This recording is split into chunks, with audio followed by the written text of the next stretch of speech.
আজকে IRI pre election mission তাদের সাথে গণ অধিকার পরিষদের বৈঠক অনুষ্ঠিত হয়েছে এবং সেখানে আগামী নির্বাচনে গণ অধিকার পরিষদের প্রস্তুতি সম্পর্কে তারা জানতে চেয়েছেন। আমরা যেটি জানিয়েছি যে আমরা 300 আসনে নির্বাচন করার প্রস্তুতি নিচ্ছি এবং সেই লক্ষ্যে ইতিমধ্যে আমাদের 50টি আসনে আমরা প্রার্থী ঘোষণা করেছি। আমরা আরও 100টি আসনে এই মাসের মধ্যেই প্রার্থী ঘোষণা করব এবং 300 আসনে আমরা নির্বাচন করতে চাই সেটি আমরা তাদেরকে জানিয়েছি এবং সরকার কী ধরনের আসলে নির্বাচনের পরিবেশ তৈরি করতে পেরেছে সে বিষয়ে আমাদের কাছে জানতে চেয়েছে। আমরা তাদেরকে জানিয়েছি যে সরকার একটি গ্রহণযোগ্য নির্বাচন জাতিকে উপহার দেওয়ার জন্য তারা কাজ করছে।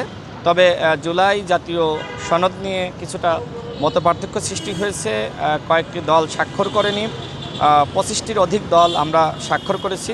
আমরা মনে করি এই জুলাই জাতীয় সনদ নিয়ে মতপার্থক্য এটি আসলে দূর করা দরকার এবং নির্বাচনের আগে যে বিষয়গুলোতে আমরা ঐক্যমত হয়েছি সেই বিষয়গুলোতে সংস্কার হওয়া দরকার এবং আমরা এটিও জানিয়েছি যে বিচারের কিছু দৃশ্যমান পদক্ষেপ নেওয়া দরকার। তারা আমাদের কাছে জানতে চেয়েছে যে জাতীয় পার্টির সাথে গণ অধিকার পরিষদের কোনো ক্লাশ আছে কিনা। আমরা তাদেরকে জানিয়েছি যে জাতীয় পার্টির সাথে আমাদের কোনো ক্লাশ নয়। মূলত এদেশের জনগণ চায় না জাতীয় পার্টি 14 দল বাংলাদেশে রাজনীতি করা বা নির্বাচনের সুযোগ পাক। যেহেতু আওয়ামী লীগ যে ধরনের অপরাধ করেছে একই ধরনের অপরাধ করেছে আপনার জাতীয় পার্টি 14 দল, তো সেক্ষেত্রে আওয়ামী লীগের সাংগঠনিক কার্যক্রম যেহেতু নিষিদ্ধ ঘোষিত হয়েছে সরকার কর্তৃক, ঠিক একইভাবে জাতীয় পার্টি এবং 14 দলের সাংগঠনিক কার্যক্রম নিষিদ্ধ করতে হবে এবং সেই দাবি জনগণের দাবি এবং জনগণের যেহেতু আমরা প্রতিনিধিত্ব করি সেই জায়গা থেকে আমাদের দল এটি মনে করে যে আওয়ামী লীগ জাতীয় পার্টি 14 দল আগামী নির্বাচনে কোনোভাবেই অংশগ্রহণ করার সুযোগ দেওয়া উচিত না। সরকারের উপরে আসলে আমাদের সন্তুষ্টি আছে কিনা, নির্বাচন কমিশনের উপরে আমাদের সন্তুষ্টি আছে কিনা আমরা তাদেরকে জানিয়েছি। দেখেন, এই নির্বাচন কমিশন এটা আসলে গণঅভ্যুত্থানের পরে গঠিত হয়েছে।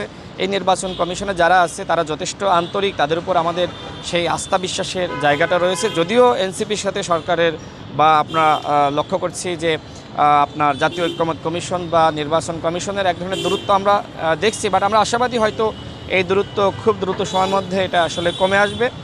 আরও আমরা তাদেরকে জানিয়েছি যে ঐক্যমত্য কমিশনে যে প্রস্তাবগুলো আমাদেরকে দিয়েছিল আমরা মোটামুটি 80% আমরা ঐক্যমতে আসতে পেরেছি। যেহেতু আমরা ভিন্ন ভিন্ন দল করি অবশ্যই এই ভিন্নমত তো থাকবেই। আমরা যদি এক দল করতাম সেক্ষেত্রে আমাদের ভিন্নমত থাকতো না। এই 80% সংস্কার যদি বাংলাদেশে বাস্তবায়ন করা যায় বাংলাদেশের অনেক পরিবর্তন হবে। এই বিষয়গুলো আমরা তাদেরকে জানিয়েছি এবং আমরা অনুরোধ জানিয়েছি যে আওয়ামী লীগের সাথে যেহেতু এই আন্তর্জাতিক সম্প্রদায় তারা কোনো বৈঠক করে না, যেহেতু আওয়ামী লীগ নিষিদ্ধ ঘোষিত সংগঠন, তাদের কার্যক্রম নিষিদ্ধ হয়েছে, আমরা আহ্বান রেখেছি জাতীয় পার্টি 14 দল সহ কোনো ফ্যাসিস্ট শক্তির সাথে যাতে আন্তর্জাতিক সম্প্রদায় বা আইআরআই কোনো ধরনের বৈঠক বা মিটিং না করে সেই আহ্বান বা সেই অনুরোধ আমরা তাদের কাছে রেখেছি।